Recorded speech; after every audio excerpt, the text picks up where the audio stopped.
خدا باپ کے زندہ و جلال کلام میں سے زندگی برا کلام، پالوس رسول کا پہلا خط کرنتھیوں کے نام، اس کا 8 باب 1 سے 13 آیت مبارکہ تک۔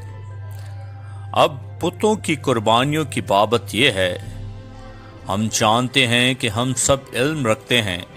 علم غرور پیدا کرتا ہے، لیکن محبت ترقی کا باعث ہے۔ اگر کوئی گمان کرے کہ میں کچھ جانتا ہوں تو جیسا جاننا چاہیے ویسے اب تک نہیں جانتا، لیکن جو کوئی خدا سے محبت رکھتا ہے اس کو خدا پہچانتا ہے۔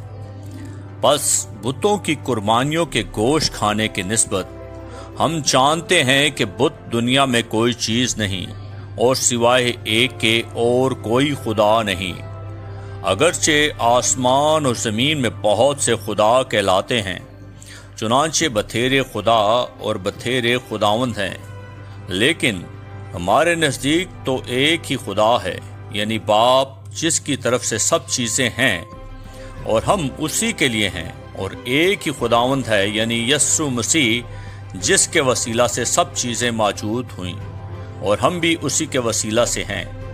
لیکن سب کو یہ علم نہیں، بلکہ بعض کو اب تک بت پرستی کی عادت ہے، اس لیے اس گوشت کو بت کی قربانی جان کر کھاتے ہیں، اور ان کا دل چونکہ کمزور ہے آلودہ ہو جاتا ہے۔ کھانا ہمیں خدا سے نہیں ملائے گا۔ اگر نہ کھائیں تو ہمارا کچھ نقصان نہیں، اور اگر کھائیں تو کچھ نفع نہیں۔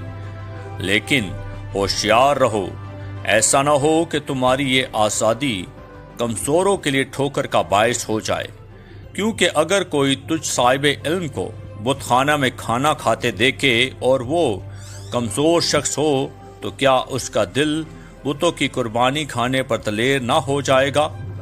غرض تیرے علم کے سبب سے وہ شخص کمزور، یعنی وہ بھائی جس کی خاطر مسیح ہوا، ہلاک ہو جائے گا، اور تم اس طرح بھائیوں کے گناہ گار ہو کر اور ان کے کمزور دل کو گھائل کر کے مسیح کے گناہ گار ٹھہرتے ہو۔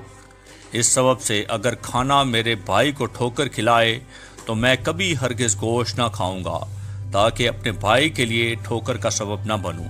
آمین۔ پاکلام کے پڑھے اور سنے جانے پر خدا ان کی برکت ہو، خدا ان کا شکر ہو۔